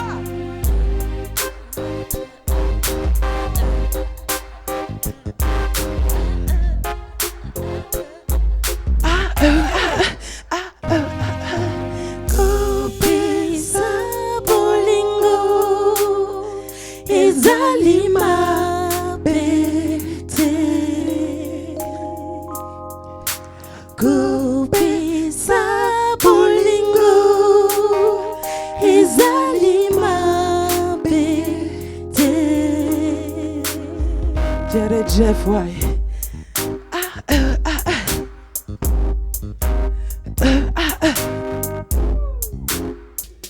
Voilà, c'est quoi? Vous pensez que c'est votre concert? Merci beaucoup. Merci à toi, de Patois. Oui, bien sûr, bien sûr. Bien sûr, Mounaya, je pense qu'il faut que tu nous présentes les membres de ton staff. Alors, moi, c'est du Soupou Kandja, mon groupe, c'est comme moi. Moi, c'est Sénégal-Bénin. Lui aussi, il s'appelle Gilo Kassé, Pape Kassé, Sénégal-Bénin. Elle est bizarre. Ça, c'est Sénégal, mais on va du côté de la Casamance et Togo. Voilà. Et lui, c'est Bénin-Côte d'Ivoire. Wow. Donc voilà. Et bon, aujourd'hui, vu que c'est pour l'émission, on est venu avec le band réduit. Oui. Mais on a un autre bassiste aussi qui vient du Congo, Kinshasa. Et voilà, c'est avec cette formule-là que je travaille depuis des années. Et voilà. En tout cas, on vous souhaite bonne chance et merci parce que vous avez chauffé la salle. Merci. Merci, chers téléspectateurs. Vous êtes toujours sur le plateau spécial de Jeunes Femmes Dynamiques, spécial 24 décembre 2019. Donc, amna ay linguère yu ñëwaat ci plateau bi. Damay commencer ci ki ma gën a jege Nounou Design borom Fadidi. Nounou naka nga def? Kontaan fekkee plateau bi ci jàmm. Nounou si sa wet dañu am Yacine Diandiaye moom tamit bokk ci Jeunes Femmes Dynamiques yoo xam ne depuis le début la ñu ànd ak ñun. Yacine naka nga def? asalaamaaleykum maa ngi lay nuyu Aminata di nuyu téléspectateurs yu ñu seetaan yëpp ak sama linguère yi ma fekk fii merci beaucoup. ngeen bokk ci femmes yi nga xam ne depuis le début comme ni ma ko waxee ba dara du dara da ngeen ànd ak Jeunes Femmes Dynamiques Nounou dañu bëggoon nga defal ñu tuuti sa bilan ci 2019 bi nga wax ñu tamit ci événement bu mag bi nga xam ne moom nga nekk muy Fadidi. Alors def bilan année bu bëri activité depuis bi ñu lancé Nounou Design 2019 dafa intense je veux dire janvier ba léegi noppale ko amul benn yoon mais sant yàlla. li ko waral li jiitu dafa am benn campagne bu ñu gagné woon donc campagne boobu dafa bokk ci li nga xam ne dafa jël marque bi dafa bébé bi dafa jékki-jékki màgg raamul dafa judd rek taxaw loolu ñu koy sante yàlla donc loolu bokk ci li nga xam ne dafa màggal marque bi parce que communication bu rëy la woon diggu Dakar ba tey mu ngi continuer et en tout cas dafa tax marque bi mu màgg ci saa si te xale su teelee màgg su précoce foog ñu koy sàmm. léegi Mounaya dafa am benn thème bu mu doon wax par rapport ak yenn ci stéréotypes yi ma gis ne réagir nga dama doon xaar nga toog ci plateau bi pour ñu wax ci Made in Sénégal bi wax ci li nga xam ne xale yi jigéen ñi léegi dañu am tendance ñëw ci nappi yow naka nga jàngatee phénomène boobu noonu. dama jàpp ne phénomène bu normal la gis nga loolu jarul sax ñu ci def ay campagne wala di ci xeex Afrique lu mu moom dafay nekk day taxaw te day ñëwaat ñu wëri ko daf ñuy fekk si wëri wuñ ko dafay ñëw parce que l'Afrique c'est maintenant Afrique dafa rafet yëfu xeesal bi daf fiy jóge dina am jamono daf fiy jóge ñu gën a am identité donc jarul xuloo jarul xeex Afrique li mu moom rek dafay dellu siwaat si moom su si teeyee tuuti liggéey bi ñu war a def mooy ci jeune génération bi suñu juddoo ñu teel leen xamal ñooy kan fu ñu bokk ak naka la ñuy jàngee bëgg askan bi nga xamante ne nii si nga bokk. tey jii ngay tëj année 2019 ak sa événement lan nga ñu ci mën a wax. Fadidi benn concept de textile de photographie noir et blanc des années 40 jusqu'aux années 80 ak ay performance donc avant-hier la ñu def vernissage exposition bi c'est sur un mois du 20 décembre au 20 janvier dina am ay atelier de teinture dina am ay projection de film yu si mel ni Gelwaar ak yeneen dinañ waxtaan ak ñi fay jaar donc dafa itinérant su génnee foofu dina dem si beneen hôtel bu nekk Ndakaaru ñuy wane li ñu doon wane le textile africain raconter l'histoire des peuples à travers seen textile parce que ku wax photographie noir et blanc wax solu wax coiffure donc vernir nañu dafay continuer dina gën a dem loolu yëpp bokk si li nga xam ne 2019 bi dañ ko sumb ITV ànd si ak ñun depuis le début ñu def si liggéey bu am solo te mu continuer di nekk. ci sa wet dafa am Yacine Diandiaye moom tamit elle défend bien les causes de la femme Yacine ñun dañu bëggoon avant nga ñuy wax ci sa ay perspectives ak sa année 2019 formation yi ngay def pour jigéen ñi naka la tëddee. waaw dama si sawar a ñëw trop parce que 2019 machallah c'est une année de bénédiction déjà avec l'arrivée de la petite princesse machallah mu nekk tamit ñu jumtu si loo xamante ni tey yombul woon c'était un vrai challenge muy tey caravane bu ñuy def bi niveau national, au niveau du Sénégal, c'est l'accompagnement vers la formalisation et la digitalisation des femmes entrepreneurs. Parce que nous au niveau de la plateforme www.maféminité.com, mais j'appelle l'entrepreneuriat féminin en Afrique francophone en facilitant l'accès à l'information. Nous avons un réseau entre les différents acteurs économiques et aussi accompagner les familles. Tout ça via les technologies de l'information et de la communication. Donc, nous donnons le entrepreneuriat féminin la plupart du temps. Nous le secteur informel est surtout au niveau des femmes. Si nous avons entrepreneuriat féminin, nous avons microfinancement et micro-entreprises et tout ça. Je pense que nous avons des femmes ici, grandes entreprises, nous avons des femmes ici, accès à un grand capital. Ce qui nous structurer ces entreprises. Ce qui nous une croissance chiffre d'affaires. Les technologies permettent de nous faire. Donc, on s'est dit que Sénégal de Dakar Dongo, parce que nous avons des activités au niveau de Dakar, de Bamako, de la Côte d'Ivoire au Burkina. Et il s'est avéré à un moment, si 2019 je me suis dit aussi nañ dem xol yi femmes yi nekk ci sous-région bi nekk ay femmes modèles yoo xamante ne peut-être xamuñu leen te tey soxla nañu ñu wax leen tey lii ñëpp di wax muy technologie ñu wax leen lan la naka la ak nan lañ koy jëriñoo parce que tamit c'est beau de dire que c'est tendance bi la mais ñu ko war a jëriñoo nañ leen wax tey sensibiliser leen si nan la ñuy def pour jëriñoo ko donc à ce jour on a eu à former plus de 1000 femmes sur le leadership, formalisation et digitalisation. On a eu à faire plus de 500 mises en relation aujourd'hui avec des partenaires qui sont là. Moi, côté réseau, et aussi, Inch'Allah, accompagner les sur l'eau parce que quand tu informes et sensibilises, après, il faudra mettre des actions concrètes. Le monde parce que il n'y a que jang. Taxul kenn tay baña mën te da doon def tay da ngay wo famille sa di leen formation ñu la ah duma ñew parce que janguma bo lim fa nekké da ngeen wax français ñun duñu dégg lu ngeen wax ma leen non formation yi yépp may def inchallah on a eu à faire la 7 sessions inchallah le 28 on sera à Thiès olof lañ koy def. Et mes partenaires avec qui je travaille ici aussi, on va vous former en Wolof, vous allez comprendre, saisir le message. Et machallah, quand on a fait un impact, vraiment c'était un réel besoin. C'est surtout suivi le lac. Parce qu'on y a un lac instant. Former, nous c'est bien, mais on attend qu'il y ait vraiment un suivi, Inch'Allah. C'est 2020. 3 femmes avec des parcours différents, mais avec un dénominateur commun. Elles sont débattantes, elles sont dynamiques. Sabel Dia, damay ñëw ci yow. Sabel ci milieu musique bi nga nekk. Sabel doomu Ndiouga Dieng. Naka héritage bobu non poids héritage bu nek doomu Ndiouga Dieng ku nek xam sa papa jaloore yi mu def ci musique nan ngay gérer héritage bobu. Wow, je vais dire que c'est un grand poids, c'est un poids très lourd. J'imagine.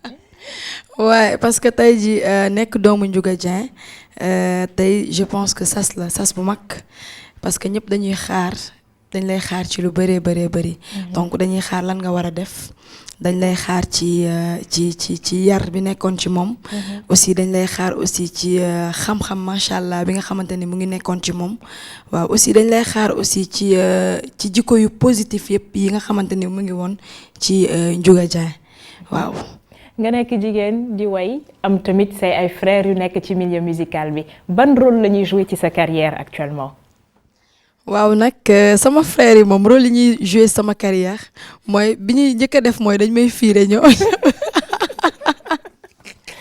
ça c'est très normal ñoom ñëpp dañ may fiire mais vraiment nag ñun on est une famille machallah très unie donc li ñuy gérer rek ci sama carrière mooy li may gérer ci seen carrière mooy ni que formation du doy ñun ci suñu biir à chaque fois ku ci nekk yaa ngi xool sa morom ci lan lay def lan lay lu ko yokk quoi yaa ngi xool lu koy yokk donc di ma gunge vraiment di ma encourager ñoom bañ nañ ko ba man maay seen star ñoom man lañ def seen star quoi waaw man ñoom ñooy sama star mais ñoom man lañ def seen ay star dañ ma gëm machallah parce que am na démb ku ma wax ne ma benn ñebbe ci cin lañ la tuddee parce que yow rek yaa ciy jigéen yaa ciy jigéen. waaw mais sant yàlla rek parce que macha allah am na yeneen jigéen yu nekk ci biir yu mën a way. mais yàlla man la ci def man may way ñoom ñi ngi def leneen. ci way boobu sax la ñuy def taxaw seetlu dañoo bëgg nga may ñu dara en sabel. waaw mën na nekk Amina mën na nekk. waa acca kon ñu dem.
Sabel dañ ñuy joxaat beneen mais dafa am lu ma bëggoon nga wax ñu tey jii lan mooy say perspective ci 2020 bi. waaw Amina nag 2020 bi moom yaakaar naa samay perspective bëri nañ su ma limee mbaa duñu wax ne doomu kii laa mbër. ñun jigéen ñi ay mbër lañu. waaw mais waaw voilà mais avant tout nag damay ñaan yàlla 2020 bi ma dund ci ba mu jeex. allahumma amiin macha allah ànd ak wér déjà. donc waaye 2020 bi aussi liñ ci bëgg bëri nañ ci suñu wàllu carrière donc boobu ba léegi ñi ngi tëju di liggéey ci li ñuy liggéey nag yaakaar naa ñi ngi ciy ñamal gars yi lu ndaw loo xamante ni que yaakaar naa ni war nañoo gëm ni que cin bu naree neex su baxee dafay xeeñ mais nag 2020 bi bëgg nañ élargir li nga xamante ni mooy liggéey bi ñu doon def ba gars yi xam ci lu bëree bëri surtout sonorité yi nga xamante ni ñu ngi ciy liggéey gars yi bëgg nañ ñu découvrir ko. bëgg nañ aussi defal leen ay événements yu mag yoo xamante ni que loolu yëpp day bokk rek ci suñu projet yi nga xamante ni mooy 2020 bi.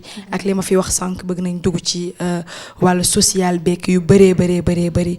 donc je pense que 2020 bi bëgg naa mu nekk une année boo xamante ni day riche bëgg naa li ma bëgg bëri na de. lépp mën na nekk waaye dama wax lépp. yow lépp mën na nekk. am na loo xam ne damay toog sama xel di ko ñaan.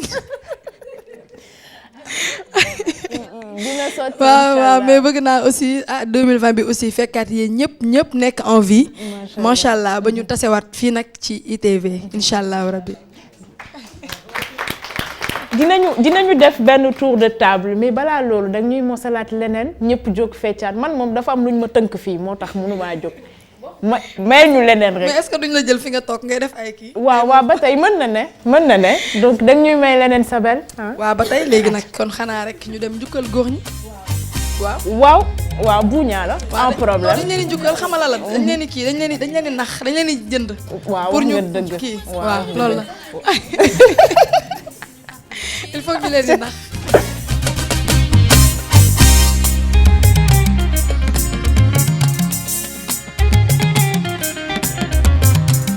jox ma sa xol laa la laaj bëgguma leneen chéri boy fi tey du yombo ma jaagan yi fas yéene la bégal chéri boy fi tey du yombo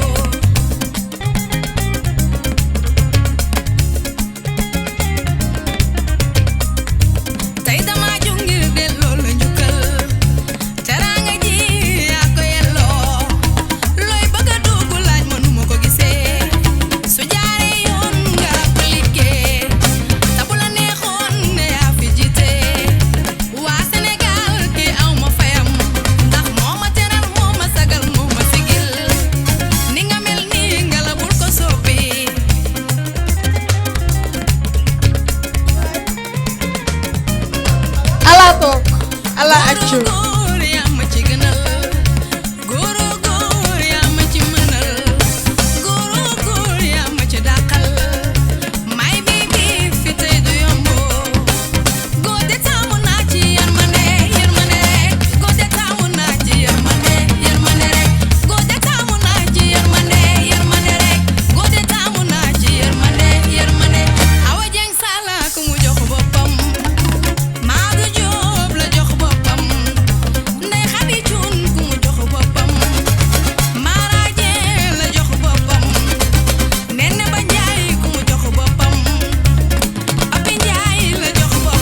Jabel li nga def garaaw na de.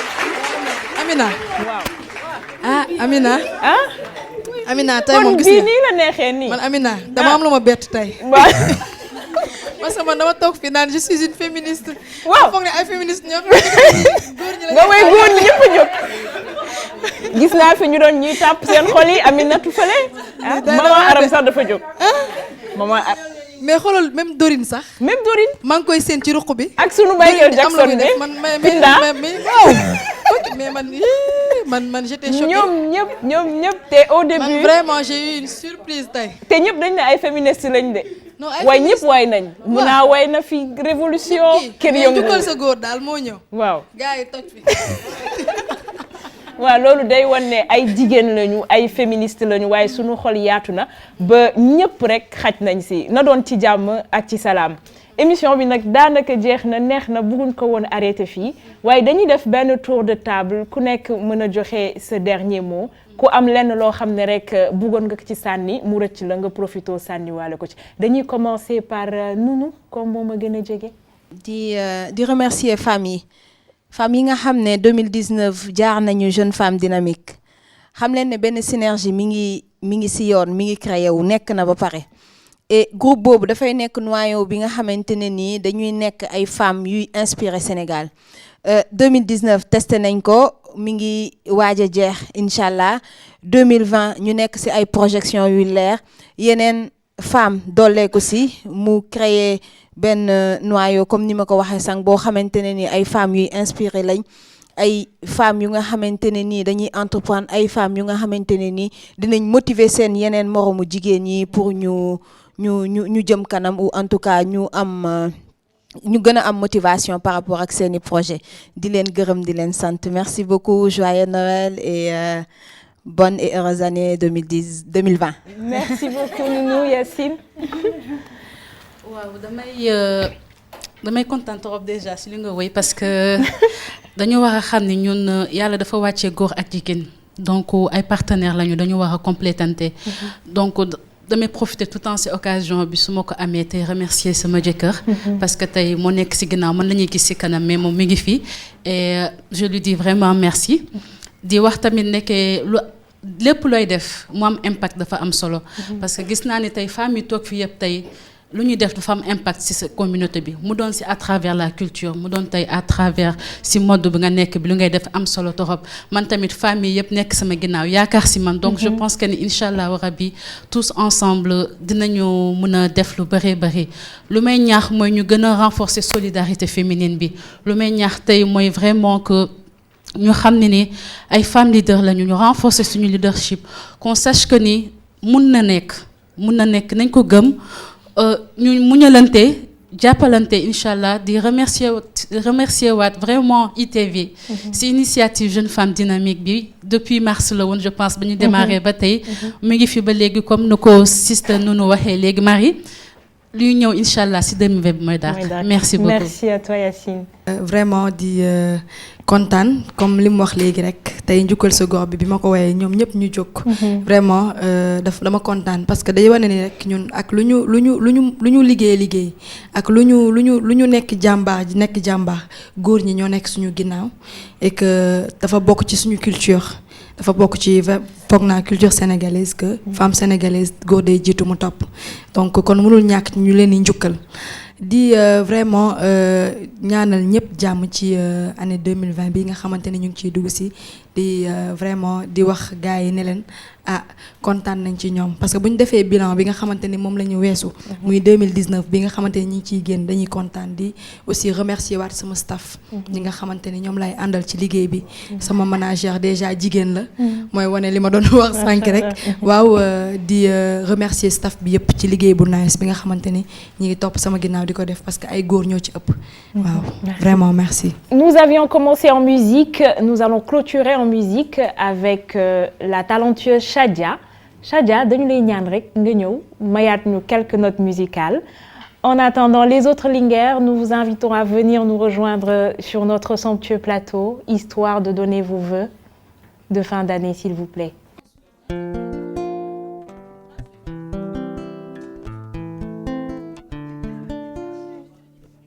Merci à nos jeunes femmes dynamiques de nous avoir rejoints sur ce somptueux plateau. Binette, ton mot de la fin, tes vœux pour cette fin d'année?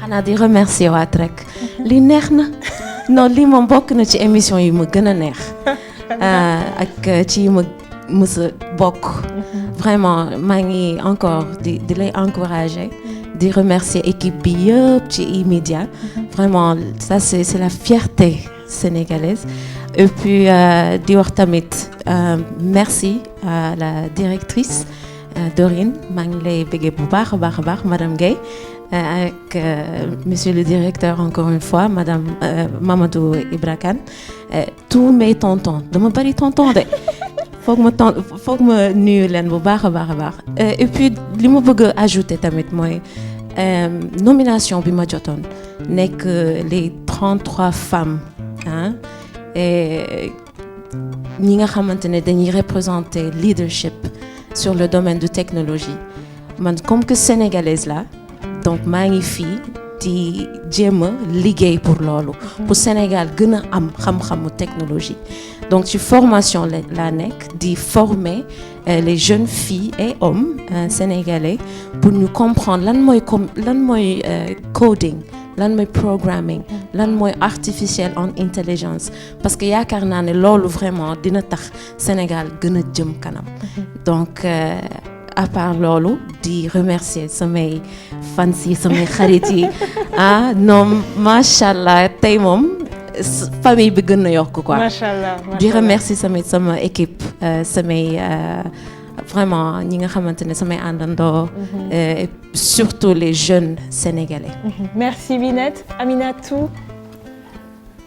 waaw li may wax rek du bari.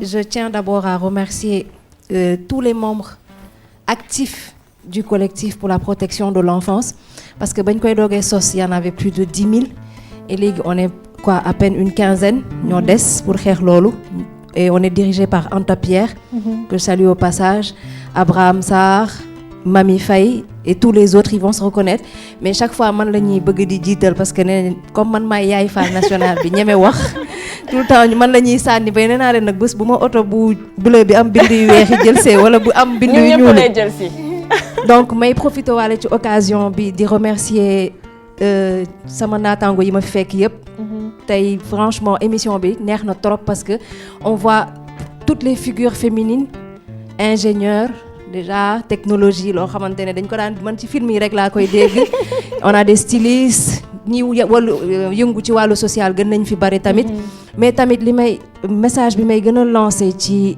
Noël bi nii parce que ñëpp xam nañ Noël c'est une fête de famille mooy que téléspectateurs yi ñuy seetaan ñu bàyyi xel ci maman Aram mi ñu nekkal ci plateau bi mi nga xamante ne jàmbaar la nekk seule femme vulgarisatrice du Sénégal ba pare am ay tout tànk ndax mu ngi koy wax sànq ki gën a mag fukki at ak ñaar dong la am atelier am lakk fan yi bu yàggul dara donc képp ku ko mën a dimbali rek te yàlla tax moom lay ñaan parce que tàllalul loxoom demul yalwaani ji deful lu bon yàlla daf ko teg nattu mu sant ko bu baax di ko dund bu baax mais mu am ay tout tànk te loolu mu doon liggéey garage am boobu mu doon suturlu moo lakk te ci la yoree njabootam donc képp ku ko ci mën a jàppale rek ma leen di remercier waat di souhaiter ñëpp joyeux Noël et merci encore à toi Aminata pour l'invitation. Merci Aminatou. Sophie. Merci d'abord pour l'invitation. C'est un honneur pour moi parce que ñi ma fi fekk moo tax maa ngi koy répéter di ko wax di remercier encore Dorine Pinda Aminata yéen ñëpp di nuyu de passage tous les membres de l'association Les Racines de l'Espoir parce qu'une jeunesse qui se sacrifie pour les enfants ñooñu mérité nañu ñu jàppale leen ndax man awma ku dul ñoom donc mënuma lu dul njukkal leen aujourd'hui ci émission bi ñuy def pour ces journées yi nga xam ne ñu ngi koy passer avec les enfants ci metti ci naqar lu mu mënti doon rek lépp ñu bokk ko di wax ne tamit ñu ngi mois de décembre qui dit mois de décembre di mois yi ñuy recevoir cadeau dafa am ñun yenn erreur yu ñuy def di wax ne Noël c'est pour les chrétiens di fàtte ne Sénégal rek c'est un pays laïque su tabaski korité jotee dañuy yàkkal chrétiens yi wante ku ci jullit su la sa parent jëndalul cadeau yi liggéey na ci entreprise buy def arbre de Noël bonheur boobu ñu dund ñun jàll si ci recevoir cadeau nu mu neexee buñ ko xañee yeneen xale yi au nom de la religion nañu jàpp rek ñi nga xam ne am nañ doom te ñu amoon cadeau daaw cadeau bi yàquwul. Les enfants sont nombreux dans la rue. ñu génne ko joxe ko ku bégal xale yàlla bégal la. loolu laay doxee loolu laay waxee et juste ça sera jusqu'à la fin de ma vie. Joyeux Noël à tout le monde et bonne et heureuse année 2020. Merci Sophie. Kumba. Merci Aminata pour l'invitation. Encore une fois, c'est une grande fierté pour moi. Beaucoup de plateaux bu mel nii fekk fi femmes yu mel nii. Di souhaiter un joyeux Noël au peuple sénégalais, plus particulièrement à mon équipe, les membres de l'association Cancer du Sein Sénégal. Comme ni ko ñëpp waxee dañu nekk ci Noël mu nekk un moment de partage. Donc c'est le moment de faire plaisir nañu bégalante ñun sunu biir pour une fois ñu fàtte yenn différence yi jéem a nekk benn bégalante ñun sunu biir xalaat ñi nga xamante ne ñoo leen tane. Maman Aram. asalaamaaleykum maa ngi leen di gërëm di leen sant am contentement bu neex ci fête bi quoi vraiment ba pare année 2020 yàlla na gën a neex année 2019 bi yàlla na may ñu gudd fan ak wér. may ñaanal équipe bi yëpp ñu mu bokkal plateau bi di ñaanal tamit Boubacar Diallo ak ñëpp daal maa ngi leen di ñaanal aussi sama mag bu jigéen Ndumbe Ndiaye jigéen ju mën góor mi ngi nekk Allemagne chapeau di ñaanal El Hadj Bey moom moo def vidéo boobu moo tas ci net bi di ñaanal madame Bey ñoo xam ne ñoo may jàppale te bëgguñu sama rangoñ daanu vraiment maa ngi leen di ñaanal yéen ñëpp. ñu ma bokkal plateau bi yëpp ana bu neex réussite totale maa ngi leen di ñaanal yéen ñëpp gudd fan ak wér merci beaucoup. Merci beaucoup, merci à nos charmantes et battantes jeunes femmes dynamiques. Amis téléspectateurs d'ici et d'ailleurs, merci d'avoir choisi les programmes de ITV en cette soirée du 24 décembre 2019. Merci, un grand merci à toute l'équipe de la production, à toute l'équipe technique. Di leen wax ne kàddu yi lu ci jub rek ngeen xam ne sunu borom la lu ci dëng rek ngeen baal ñu ko ndax ay nit lañu te matuñu di leen ñaanal jàmm di ko sàkku ci yéen. Joyeux Noël à tous et bonne et heureuse année 2020. C'était Aminata Ndiaye pour vous servir.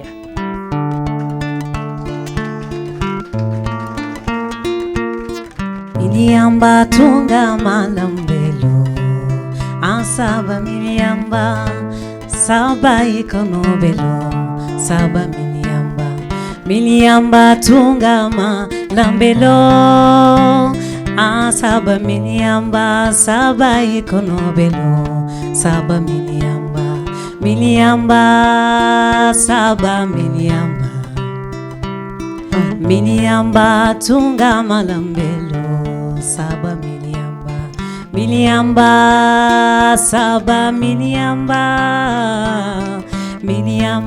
tunga malambelo Saba miliamba. Okay. Tomorrow is another day. Quoi que tu fasses, sache qu'il faut de tout pour faire un monde et que chacun de nous y a sa place. Si tu juges que la vie est injuste, qu'elle est trop dure, si t'es pessimiste quant à ton futur, dis-toi qu'il existe des plus malheureux que toi, des gens qui souhaiteraient le millionième de tout ce que t'as. Le droit de vivre est un luxe pour certains dont le seul fantasme réside dans un morceau de pain. On aimerait tous pouvoir réinventer la réalité de nos réussites, multiplier les probabilités, annihiler la notion d'impossibilité, que tous nos rêves aient la notion de faisabilité. Mais sans le malheur peut-on apprécier le bonheur? Saurait-on rire vraiment si jamais on pleure? Sans leur absence pourrait-on apprécier la présence des êtres qu'on aime? Et saurait-on qu'on les aime, yo? La belle, et saurait-on qu'on les aime, yo? Anuino kamsayi himatu Ajuni min do Fatma Miliamba tungama lambelo Saba miliamba Saba ikonobelo Saba miliamba Saba miliamba tunga malambelo Saba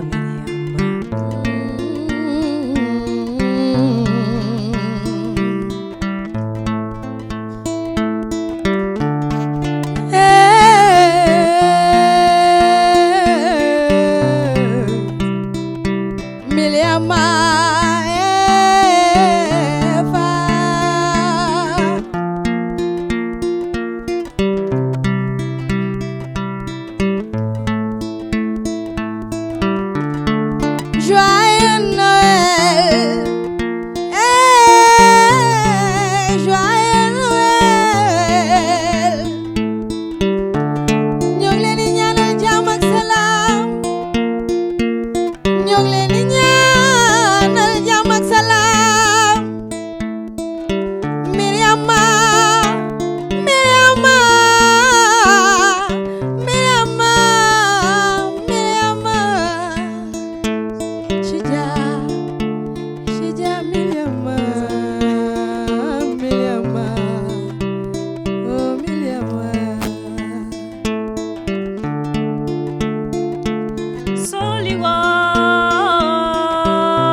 la jalia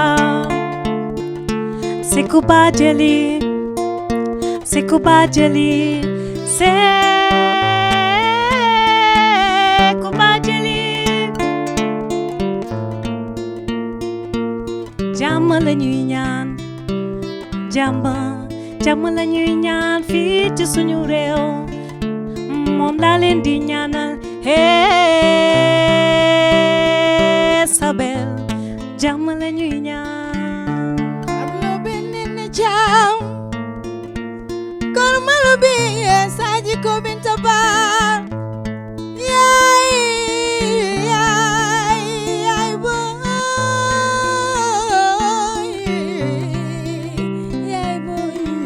jarama ma waxoon ni yaa ngi dem baat sa liggéeyi ñibbi si teral ma dang ma waxoon ni yaa ngi dem baat sa liggéeyi ñibbi si teral ma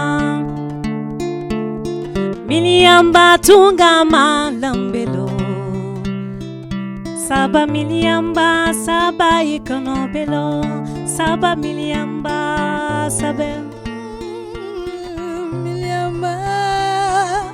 miliamba shaja miliamba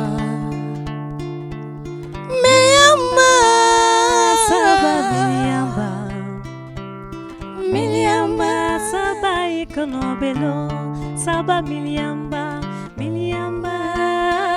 saba miliamba saba ikonobelo saba miliamba. Merci.